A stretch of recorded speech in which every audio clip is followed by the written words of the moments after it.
জামাত ইসলামী জুলাই আন্দোলনের শহীদদের কোনো দলের পরিচয় সীমাবদ্ধ করতে চায় না বলে মন্তব্য করেছেন জামাত ইসলামী আমির ডাক্তার শফিকুর রহমান। দুপুর 12টার দিকে রাজশাহীর মাদ্রাসা মাঠে জামায়াত ইসলামীর কর্মী সম্মেলনে প্রধান অতিথির বক্তব্যে এসব কথা বলেন তিনি। বলেন, আল্লাহর শক্তিতে বলিয়ান জাতি গঠন করতে চায় জামায়াত ইসলামী। দেশে চলমান চাঁদাবাজি, দখলদারি, ঘুষ, দুর্নীতি বন্ধ করতে জামায়াত ইসলামীর যুদ্ধ চলবে।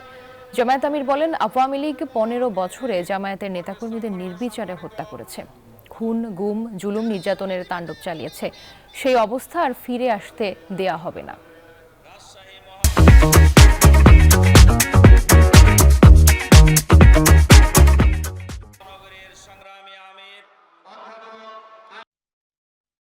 যারা রক্ত দিয়ে আজকের এই পরিবেশ আমাদেরকে দিয়ে গিয়েছে, তাদের কাছে আমরা এবং সারা জাতি ঋণী এবং কৃতজ্ঞ।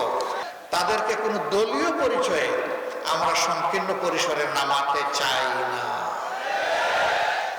তারা আমাদের জাতীয় সম্পদ, জাতীয় বীর। তাদেরকে মাথার উপরে শ্রদ্ধায় আমরা তুলে রাখতে চাই।